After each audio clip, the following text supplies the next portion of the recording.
तिवारी जी मेरे गुरु भी हैं, dean ma'am, distinguished faculty members of this prestigious institute, participants and students. It's really an honor and privilege to be in this institute, and in fact post-retirement I'm more engaged actually in such type of activities and keep on keeping myself busy in my retired life to promote renewable energy and share my own experience in that. What I'm going to speak today, of course, Professor Tiwari is a practical person. He speaks more on the practical aspect. We are from the policy side, so we mostly speaks on policy aspects. So what I'll try actually to give you a bit of perspective actually of renewable energy, and also in that process the challenges basically which we will be facing in due course of time, and some idea about how to overcome that, or that will give you, at least for the research fraternity, to work on those problems as their research topic or whatever. So that's what in next 1 hour, how much time? Okay. So whatever that time, so you just give me when I have to stop. Okay. So now if you look on a broader term, there are two contrasts actually in which as a country we face. We are world's largest growing economy. During last 10 years, a decade or so, our growth rate is maximum actually. But the contrast is bit different. On the one hand, while the economy is growing, there are people to whom we still say are still in the poverty line, below poverty line. So these are the contrasts basically. We are third largest electricity producing and consuming country, but if we look at the per capita consumption, it's one of the lowest. The world average is something around 4 units per day, and our is now reaching to 3 units. So still we have to come to that level. And the another challenge basically is our large, means the way we have been going for urbanization. And if the urbanization is taking place, means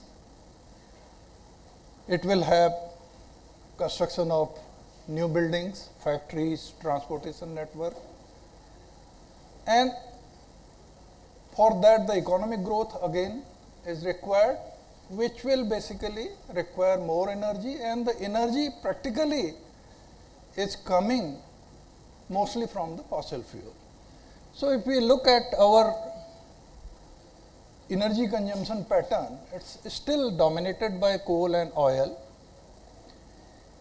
So, and the another thing what we have been doing is that the energy excess, particularly it's not energy actually, there is a, sometimes we start with energy actually, but we start speaking about electricity.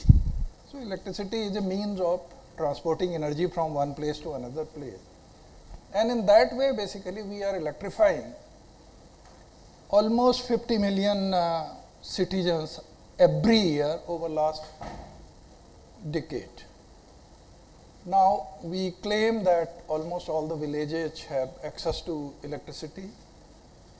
There is a free electric connection program, Ujala sort of programs. So we provide electricity connection to each and every household. So that way the electricity consumption is growing basically. So in this context, the another challenge which is coming is the large CO2 emission, which is because we are the third largest electricity producer also after China and USA. So we are consuming, we are emitting more carbon dioxide. So that's a challenge basically. The contrast is, if we look at per capita, because our population is more, our per capita carbon emission, that intensity basically is one of the lowest. So these are the contrast in which we have to actually plan and work so that a balance is made. What has happened actually, if we look at, it's almost 50 years now. Way back in 1973, the first oil shock the world faced, when the OPEC countries, Arab OPEC countries basically, they put an embargo on oil export to US and Europe by way of increasing the oil cost, crude oil cost, 4 times of that time. So if you have to spend, say today, if you are spending 100 rupee on one thing and tomorrow you are told to spend 400 rupee, naturally your economy will, your budget will disturb. So same thing happened in 1973, and that was the first alarming bell. And that was the time actually when we all, means all over the world,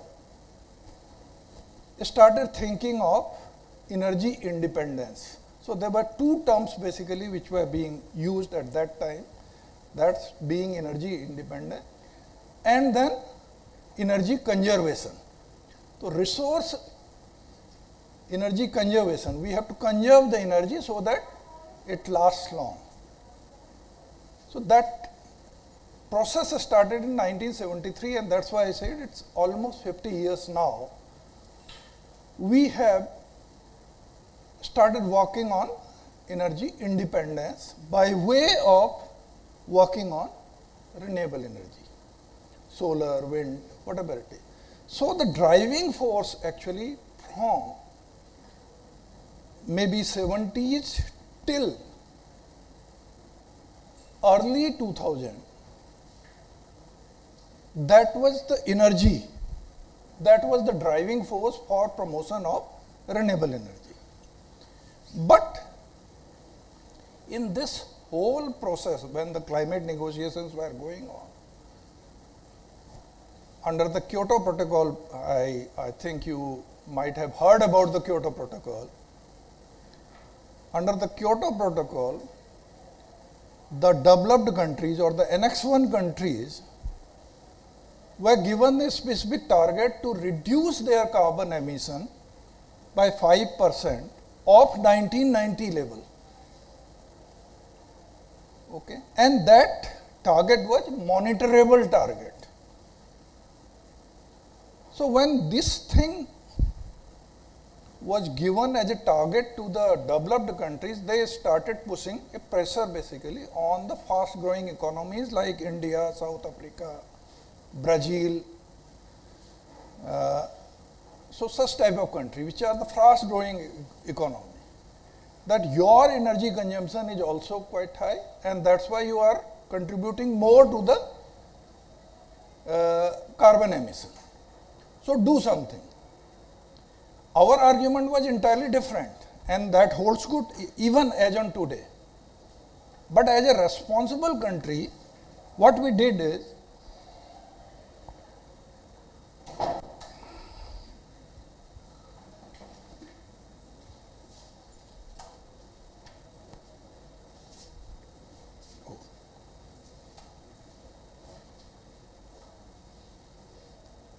as a responsible country, what we did is, in the Copenhagen Climate Convention, we announced suo motu our National Action Plan on Climate Change, in which these 8 missions were specifically launched or mentioned, at least at that time. The National Solar Mission, National Mission on Enhanced Energy Efficiency. So, I used the word energy conservation. So, initially it was conservation, and later on we started talking about the efficiency. And what does the efficiency means? You have to consume less for the same level of comfort. You don't have to reduce your comfort level. You have to maintain your comfort level, but consume less. That's the efficiency basically. So, the first 2 missions, that is the solar mission and the enhanced energy efficiency, these 2 are specifically addressing the energy aspect. Though in the original document the solar word was a generic term, it actually, if we go through the original document of National Action Plan on Climate Change, the solar word was meant for all sorts of renewable energy, but as happens, the solar got the priority, and that's why the National Solar Mission was launched in 2010.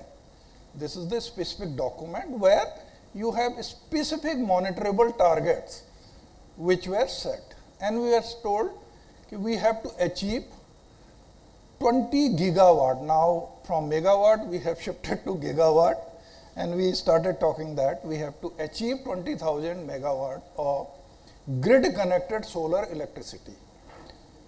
So, a concept which we have actually started studying way back in 80s during our student age, during our post-graduation or undergraduation, that the renewable energy sources are decentralized, dispersed source. Their intensity is low, but they are dispersed. So, you can produce energy wherever it is required. So, that concept was totally changed in 2010 when we started talking of grid connected solar electricity. And the 20 gigawatt solar electricity was the specific target, and at that time the total grid connected installed capacity was hardly 1 or 2 megawatt. So, we hardly had any experience at that time of grid connected solar electricity. We had sufficient experience for decentralized type of solar electricity, but not of grid connected sort of thing.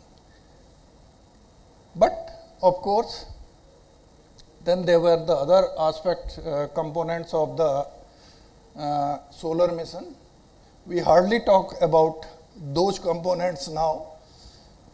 The whole focus is now grid connected renewable electricity now. So, entire policy aspect has shifted to that side. Okay. So, I am not going to the details of that. Then from 2010 we graduated to 2014 when the new government came. Suo motu in Paris Convention of Parties, COP, we said that we will reduce our emission intensity of GDP by 33 to 35% from 2005 level.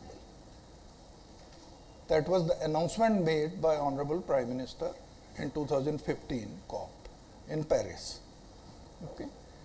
And for having at least 40% of electric power installed capacity from clean energy sources by the year 2030. So, this was the target, and of course, then distributed to different sources, means the solar 100 gigawatt, wind 60 gigawatt, biomass 10 gigawatt, small hydro 5 gigawatt by 2022. This was the target basically. So when this whole thing happened, the 40% target could be achieved by 2022 of the total installed capacity. We had something around 300 gigawatts and 141 or 142 gigawatt was coming from solar. So 40% we already had achieved, and this doesn't include the large hydro. Okay. But then came the another challenge, that in the recent COP in Glasgow, we have announced to achieve 500 gigawatt of green energy, clean energy. It's not completely renewable, but major part of that would be coming from renewable. Okay. So these are the 5 Amrit Tattva which were announced or given by Honorable Prime Minister in Glasgow in COP26 to raise the non-fossil fuel based energy capacity of the country to 500 gigawatt by 2030. 50% of the country's energy requirement would be met using renewable energy sources by 2030. The country will reduce the total projected carbon emission by 1 billion tons by the year 2030. The carbon intensity of economy would be reduced to less than 45% by 2030, and the country would become carbon neutral and achieve net zero emission by 2070.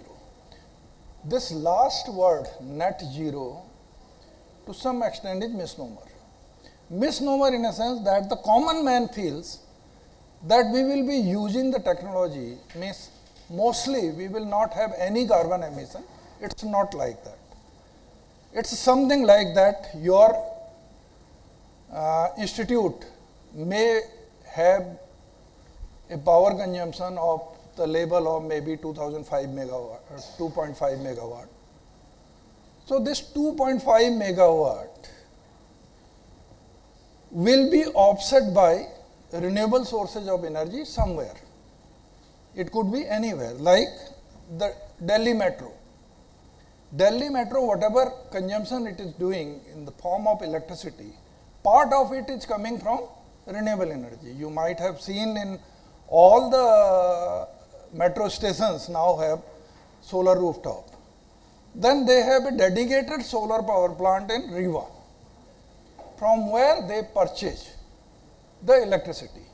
So whatever consumption is being done by, say suppose X amount of electricity is being consumed, so X by 2 should come from renewable sources of energy. So it will offset. That's the net zero. Means that does not mean that you don't have to use coal. You will in any case be using coal, the thermal power station, but parallelly you will have such technology which will offset the carbon emission whatever is taking place due to these fossil fuel based power plant, power system. So that's the meaning of that. Okay, I think I have made the point very clear to you. Now, in this whole process, if I say that 500 gigawatt would come from renewable sources of energy, now I am coming the challenge basically which we will be facing. Today, we have 140 gigawatt, as I mentioned, installed capacity from solar, from renewable energy, of which mostly is coming from either solar or from wind. Okay. The solar is something around 80 gigawatt, and wind is another 45 or 50 gigawatt, something like that. So 130 is coming from solar and wind. Now when it is electricity is being generated by solar, means the fuel being used is the solar radiation. And solar radiation, what is the nature of renewable sources is, they are basically are continuing or repetitive current of energy occurring in natural energy. It's repetitive. Morning the sun will rise, evening the sunset will take place. So you won't have the solar radiation at night time. So whatever generation would take place, that would take place at daytime only. And that too is not constant. And whatever is coming is that is not in your hand. It's the nature. It's changing minute to minute. Okay. Similarly, the wind will blow not throughout the day. Okay. And wind is also site specific. Solar, one can say, of course, you can have solar radiation in Leh Ladakh also, and you can have solar radiation in Kanyakumari also. Of course, the intensity will be different, but it's available. But in case of wind, it's a site specific also. Okay, but it has certain pattern. Okay, and that's why the wind resource assessment was done. That's why we had done the solar resource assessment. We have come up with the solar atlas. We have come up with the wind atlas. We also have come up with the biomass atlas. The another thing is the initial input power from renewable energy supplies, therefore, is outside our control. Okay. And the matching supply and demand in the time domain is the real challenge. Now, if you look at your home only, in terms of electricity, if you say that at the night time, of course, nowadays it's AC load is definitely there at the night time. Otherwise, maybe in the month of September and October, you hardly have any load at night time. Maybe after 10 o'clock till maybe 6 o'clock in the morning, very little load. But from 6, the load starts increasing.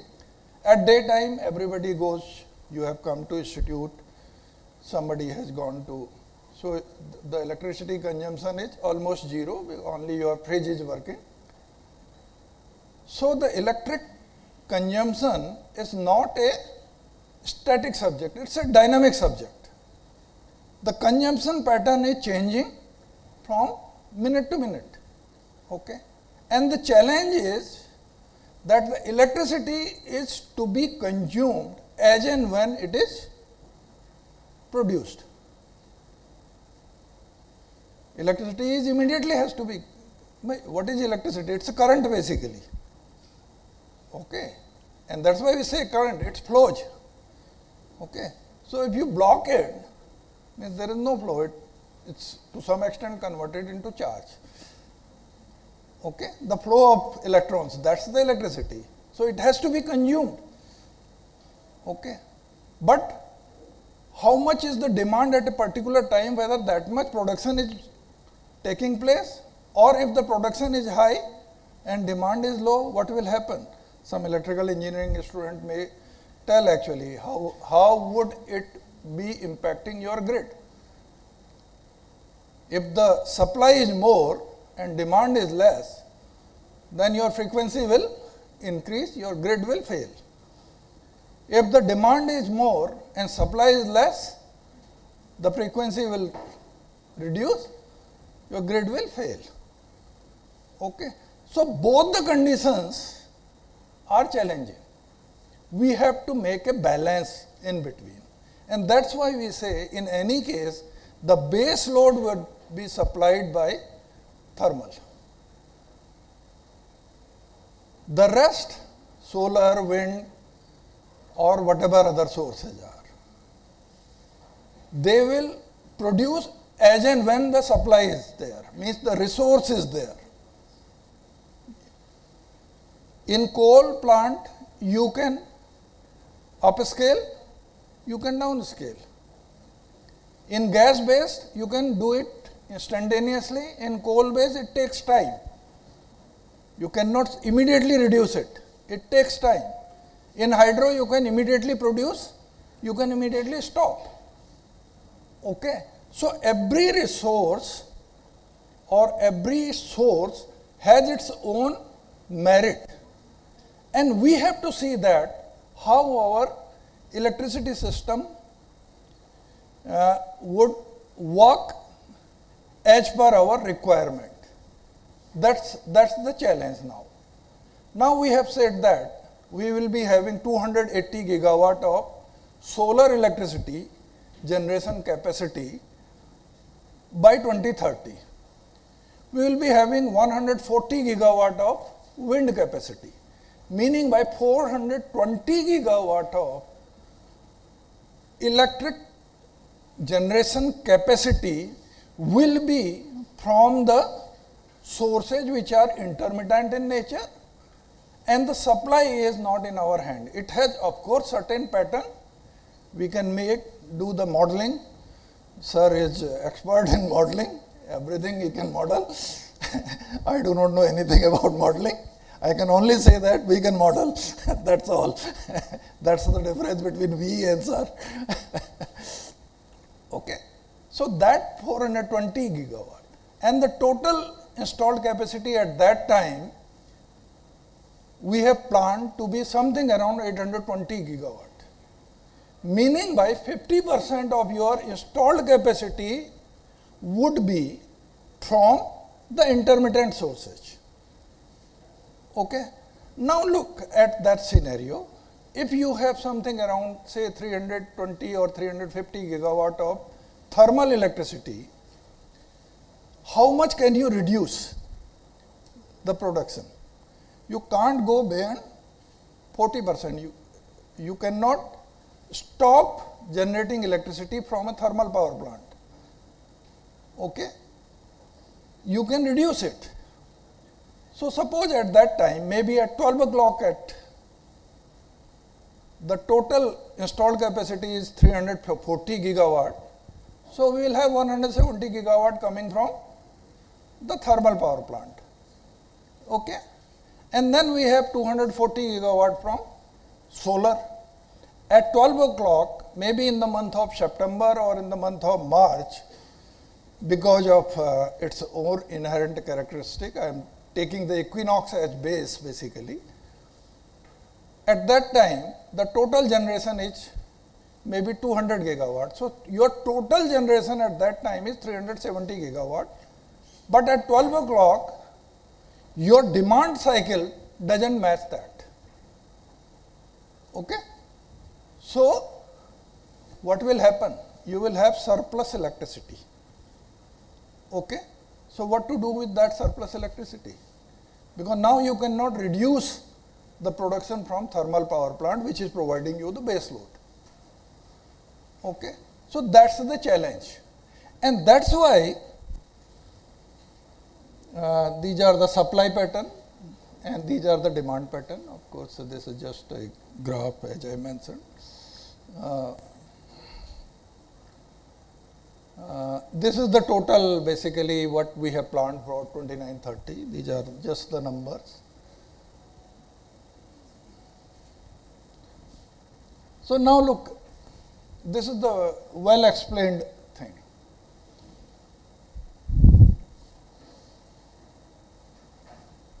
Now you look at this yellow is solar. Okay. Now you are reducing. This blue is hydro. This gray is coal. So the coal generation capacity, whatever it is, you are reducing and you are coming up to 170. You cannot go beyond this. But your solar generation at that time is quite high. Okay. So this is the surplus and your demand is this. Okay. See the demand. This is the demand curve. So this is the surplus. What to do of this? And that's why as a planner, what we have been talking about is to use this. You will have to have some artificial load created for this. And that artificial load, nowadays we have been talking about energy storage. Okay. So the relevance of energy storage or the context of energy storage, what we have been talking in 80s or 90s, is totally different than the context in which we have been talking of energy storage today. Today the energy storage has become a necessity, not because that we have to produce at X time and we will be using at Y time, as we have been doing earlier. Means in a solar street light system, we have been generating the electricity at daytime, we were storing it in a battery, and then we would be using it at the night time for maybe 4 hours or 5 hours or so. So that was the other type of thing. But today the context is totally changed, because the renewable sources of energy has become the part of your total electricity scenario. It has amalgamated actually in the total electricity supply system or generation system. You have a power plant, solar photovoltaic power plant of capacity of maybe 1000 megawatt, 5000 megawatt, the energy park, solar energy park we have been talking of. I mentioned about the Riva case where it's 7000 megawatt. Means for kilometers you will see the solar panels installed. And the generation is taking place. So it's a crime to stop generation at that time, because the generation is free. You don't have to use any fuel for that. You are not paying for that. That's free. And that's why, as a policy, what we have said, the renewable, the solar, wind, whatever it is, must run. Whenever the generation is taking place, it must run. But what should we do in this scenario? We have to create some artificial load. And artificial load will be in the form of storage. Now the storage, what we have been talking about, see, ideally what we expect, that the solar radiation curve or the solar generation curve to some extent will be very smooth from morning till evening. It will go like that. But does it really happen? In practice someday, this is a real graph from a very small power plant of 12 kilowatt in Greater Noida, in my maternal uncle's home, and it's perhaps 27th May 2020. It was a very clear sky on that day, and that's why this was the generation pattern. And on that day, we could get 56 kilowatt hour at that time. Now, on that day, the total generation was 56 kilowatt hour.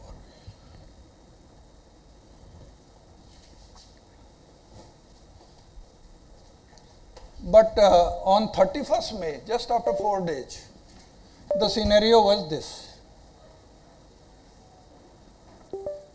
So this is in the micro level. When you have a very small power plant, this was the scenario on 31st May. Okay. Now at a micro level, this is the scenario, but look at a macro level. If some such things, such distortions or such kinks in the supply side takes place in the overall scenario, what will be the impact on grid? So that's why the storage what we have been talking today has a different context than the context what we have been talking earlier. Now we have to address this scenario also, and we also have to address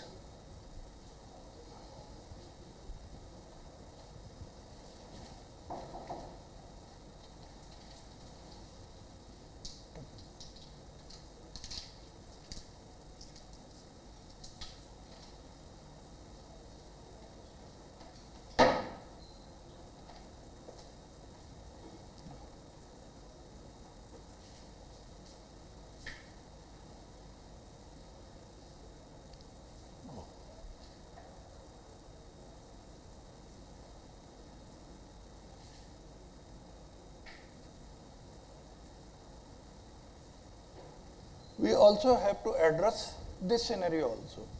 This is the load curve. Peak day of October, November. If you look at how it works,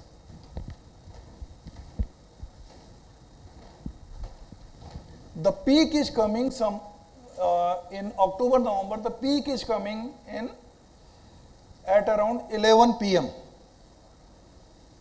Okay?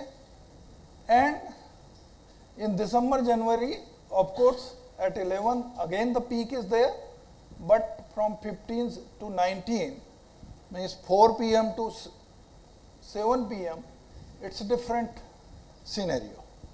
And then we have this scenario also. Now we have to, in a larger perspective, now we have to address to provide 24 into 7 electricity to manage the demand pattern and to address those kinks. If those kinks are to be addressed, we should have a storage device in such a way that instantaneously it could supply also. So what, as a planner, we said that for the surplus, because we in any case is having a surplus electricity, let us use this surplus electricity in a more productive way, and that's why we say that the hydrogen should be produced from that, and that's we say the green hydrogen, and that's why the green hydrogen mission is launched. The second thing what we have said is to have electric vehicles. So what will happen in most of the time, like in this college also, there may be something around 100 cars parked or more than 100 cars parked in the parking lot. If all those 100 cars are electric vehicles, or maybe in a larger complex, maybe Pragati Maidan and anywhere, where there are thousands of vehicles parked at daytime, and if most of them are EVs, electric vehicles, so the surplus electricity will be charged by, electricity will charge the electric vehicles, because the people while coming from home to that place will discharge their battery, and in daytime it will be charged. So some artificial load is now created. But the charging station should have the capacity, means now here your storage device at one time will work as a store. It is storing the electricity, but at the other time it is working as a generator. Say suppose for some reason, if the kinks come, maybe the cloud comes and your supply is immediately reduced, so it should have the capacity to export to the grid. Immediately for a second or maybe minutes or 5 minutes or 10 minutes, you can draw from it, and when the stability comes, again you start recharge. So here actually the role, what I am telling is the role of these types of institutions, the research institutions and all those, comes to design the electronic control system, which is the key of any battery storage system. We talk about the chemistry. We may be master of chemistry of a particular cell or whatever it is. But when we convert that cell into a battery, which comprises of number of cells connected in series and parallel, with a battery management system, which is practically an electronic device. So to have a foolproof electronic device, to have control mechanism of that battery is critical, and it should have bidirectional sort of thing. Means you can draw also and you can, and the response time should be second. So that like in a UPS system, UPS in a very small, means in our rooms and whatever it is, but you look it from the larger perspective. So that is the challenge basically which we have to think of. Okay. The another thing, whatever The see, so the storage methods, as I mentioned, we can produce hydrogen from the surplus electricity. Of course, the heat, Professor Tiwari has already mentioned how from a solar power plant we can generate, means the photovoltaics also we can extract heat, and in fact we will be able to enhance the efficiency of our solar photovoltaic system if we also integrate solar thermal part of it, because the excess temperature which will be generated will be absorbed by my heating system, okay, and the efficiency of my system will increase, okay. I'll be finishing within 5 minutes, okay. So, and then the capacitor and electromagnets, this is another thing, and then linking of this capacitor with the battery, because the capacitor or the flywheel, I mentioned the mechanical flywheel, these are basically in a sense not the storage, these are storage in a different sense, means instantaneously you can switch off, means switch on to other system, means the flywheel is moving, supply is cut but the flywheel keeps on moving. So it will work as a UPS, but in batteries you can store and then use it maybe after 5 hours. And battery you cannot fast charge. There are certain limitations in that. Though in the lithium ion and other technology the fast charge is possible, but still there is a certain limitation because of its chemistry. So if we link this capacitor with that, we can address that. So this is the another aspect basically in which we say it ultra battery sort of thing. This is the another aspect in which the educational institutions or the research institutions can work. Of course, the electrochemical battery and fuel cell, I already have mentioned about that. So these are different applications. Stationary use, e-mobility, I have already explained all those things. These are the various applications. I have already explained all those things. So already now in several applications, generation. So the storage can be at the generator point. The GENCO can use the storage, okay, to stabilize their supply system. Discoms can also use, Transco can also use, and as a consumer we can also, we in any case have been using in the form of inverter. Almost every home nowadays have inverter, okay. So these are just things. This is already available with you. This is details about the battery. I am stopping here and finishing my talk, but I'll be happy if you ask any question. If I know, I will respond to that. If I will not know, I will say so, but that will give me a food for thought and to learn more, go to the basics. Okay? And mind, the questions are not stupid, answer could be stupid. Okay?